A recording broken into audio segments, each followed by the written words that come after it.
are now listening to the War Report Podcast Network. What's up, everybody? Welcome back to the College Loop Podcast. I'm Larck, @BoyTank on Twitter. Here to talk to you today in the latest Auburn athletics news, as this is a pre-recorded episode of the College Loop coming out on Sunday evening. I'm currently recording this on Friday afternoon. I am going on a trip this weekend with some buddies of mine, going to the beach, so I will be MIA, so I just want to get an episode up on Sunday. So what I'm talking today about is, it's been a pretty quiet-ish off season, nothing really happening. So with, going into that, got to find some evergreen stuff to talk about. So what I want to do today is talk about the 5 Auburn Tigers who could make or break this season, which, is only a month away as it's coming out. I mean, as this comes out, it's July 27th. That's a month and 2 days. So I kind of went through this. I didn't really have any defensive players on here because outside of one, just because I think the defense as a unit will be good no matter what. But who I did want to start off with is Cam Coleman. He's my number 5 guy on here. I thought about putting any wide receiver on here just because, I think this unit is just that good to where I think, if Cam Coleman had a slow start to the year, Eric Singleton will boost it up. Ratio Fields can boost it up. But I think Cam Coleman holds a lot, just holds the chip on his shoulder, just being as highly touted as he is. And, Auburn fans have kind of put the chip on his shoulder too, because, this whole debate about who's better between him or Ryan Williams going into the season. And, both of them have pretty much been unanimous first team all SECs around the board. But I think Cam Coleman, he offers a lot, height, speed, athleticism. I talked about this on the last episode, talking about the wide receiver room. But last year, I think Cam Coleman he didn't go into last year as the guy. I mean, everyone pretty much assumed he would be, but Keandre Lambert-Smith kind of took that role himself, the veteran guy getting that opportunity. So Cam Coleman goes into 2025 as being the number 1 wide receiver, getting probably the most targets, most receptions on the team, unless, Horatio Fields has something to say about that, just being a reliable target as well. But I think Cam Coleman, again, he's just so talented that I think no matter what happens, he is going to have a good season. And I thought about who else could be on this. I think some honorable mentions. I tried to go wanted to go defense, but I couldn't find anyone that I thought, like, as a unit, who else would be on this list. Linebacker wise, maybe DeMarcus Riddick, maybe, but I think Caleb Wheatland and the other guys in that linebacker room can really step up. It's really just like a unit thing. Can a unit step up? And of course, DBs, I think Auburn loaded up on DBs well enough to where I don't really think a DB needs to be on this list. But yeah, Cam Coleman on here because the hype that's around him. And, I think that a great season out of Cam Coleman indicates a great season out of Auburn football. Now, kind of getting to the more serious conversation topics here. Number 4 on my list is Xavier Chaplain. Now, what was wrong with Auburn's offense last year outside of play calling inconsistency? The offensive line. Auburn did a lot of damage to themselves by picking up Percy Lewis. Dude was slow off rip. Some of his first plays as an Auburn Tiger was a holding call and a false start. Dude just wasn't, I don't want to say he wasn't good, but I think he was. He was an all-SEC caliber player just a few years ago, Mississippi State. He's now with Ole Miss. But it was an absolute whiff on Auburn's part. Just the sheer, what's the word? The inability to block was the problem with the left tackle position last year. And overall, I mean, I should have pulled the sack numbers, but Auburn's quarterback room last year was very dicey. And I think a lot of people will agree on that. But I think one thing that really, stands out about Auburn last year was their inability to make big plays or have time for plays or, not get penalized. And a lot of those penalties came from the offense, came from the offensive line at that, those false starts, those holding calls. That they just did a lot of damage to Auburn last year. And here, I got the sack numbers. Auburn quarterbacks were sacked 27 times, and 26 of those going to Peyton Thorne. So having a boosted offensive line in front of Jackson Arnold, which is a good offensive line, not something he has experienced thus far in college yet.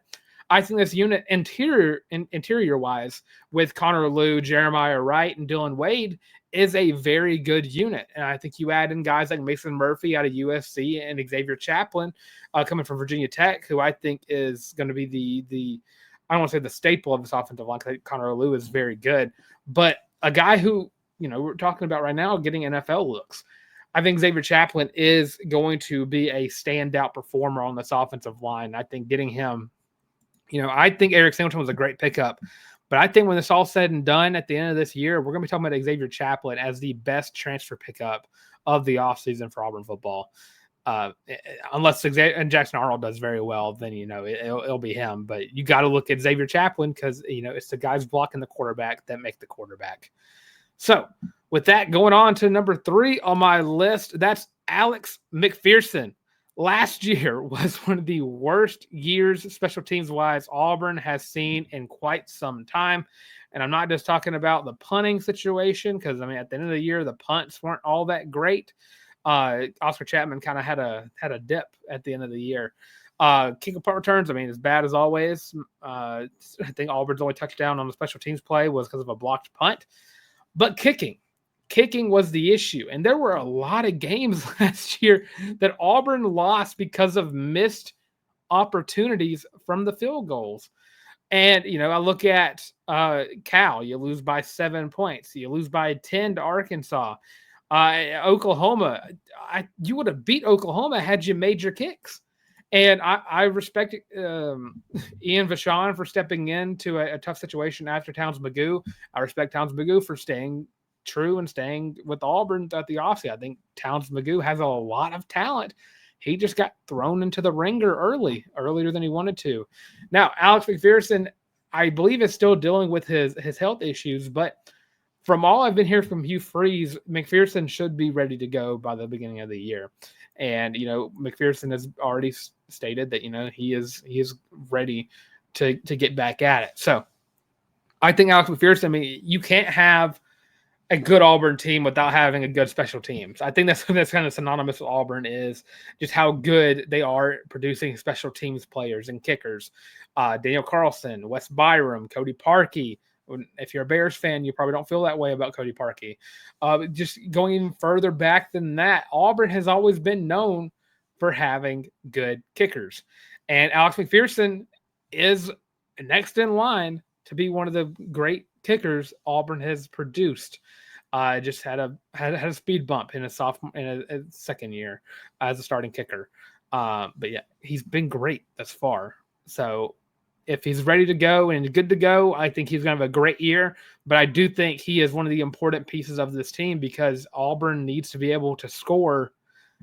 When they can't score touchdowns, I need to see Auburn making field goals. That needs to happen. I don't think you should be relying solely on field goals to win games. But I've seen games where Auburn has made 6 kicks that was Daniel Carlson made 6 kicks in the game, and Auburn won the game by 2. It was like 18-16 against LSU, and whoever loses this game gets fired between Gus Malzahn and Les Miles. So I think Alex McPherson deserves a lot more respect. I think there's only been a few people that have put him in like an all SEC team. I think just not seeing him for a year has kind of made people forget how good of a kicker he is. So Alex McPherson is on my list for guys who could make him break this season.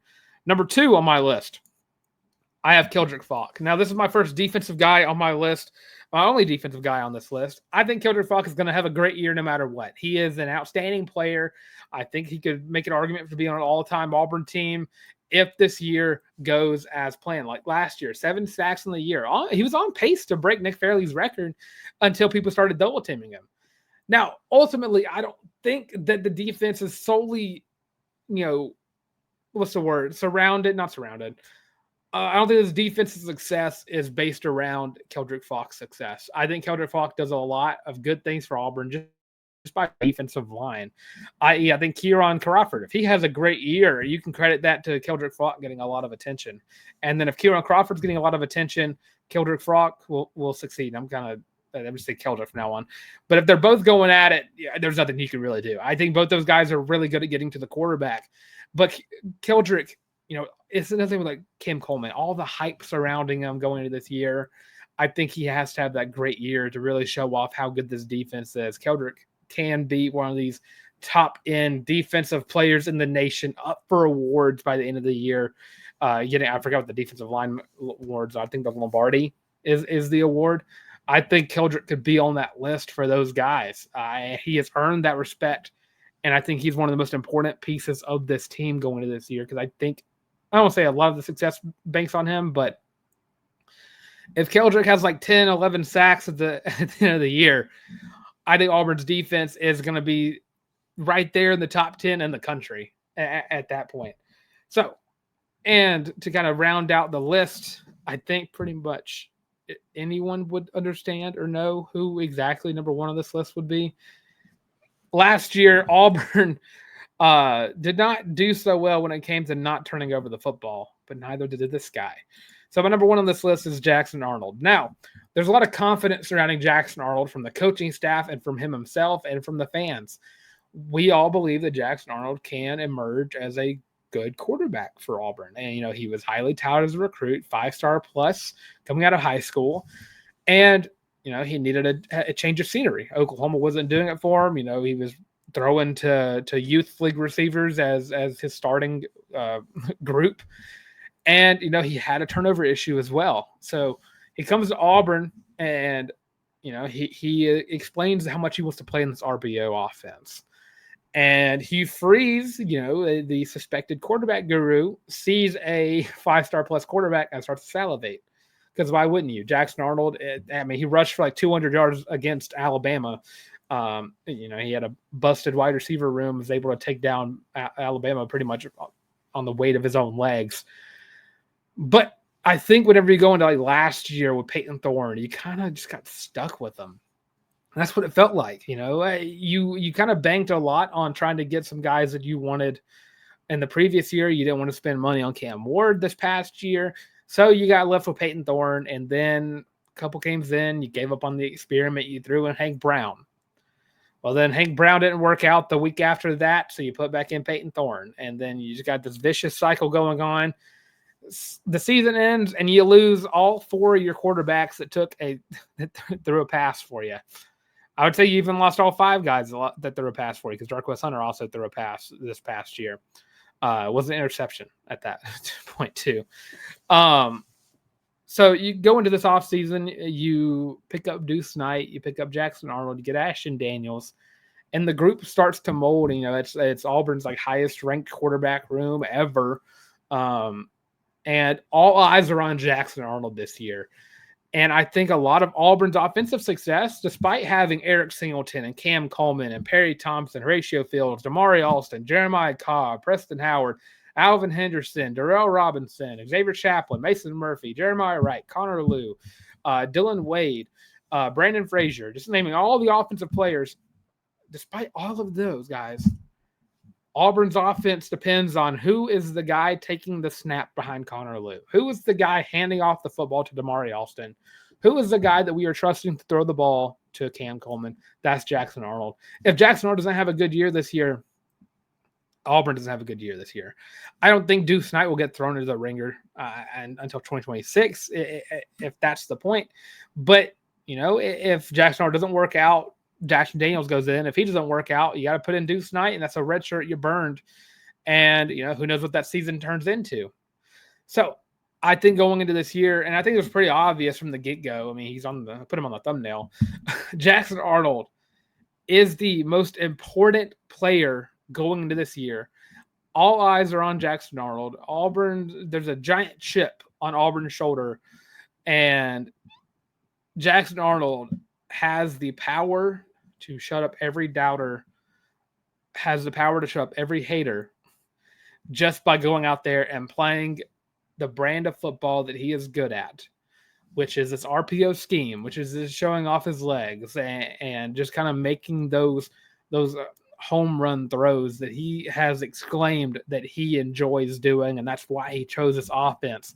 So let me know what you think in the comment section below. What do you think, or who do you think is the most important Auburn Tiger going into this year, the guy who could make or break the season the most. If you agree with me, let me know. But if there's someone I missed, let me know in the comment section below. Go to some of the College Loop podcast. Of course, you check me out right here on the College Loop YouTube channel, where you should like, comment, subscribe. Again, as I said, leave your comments on my list.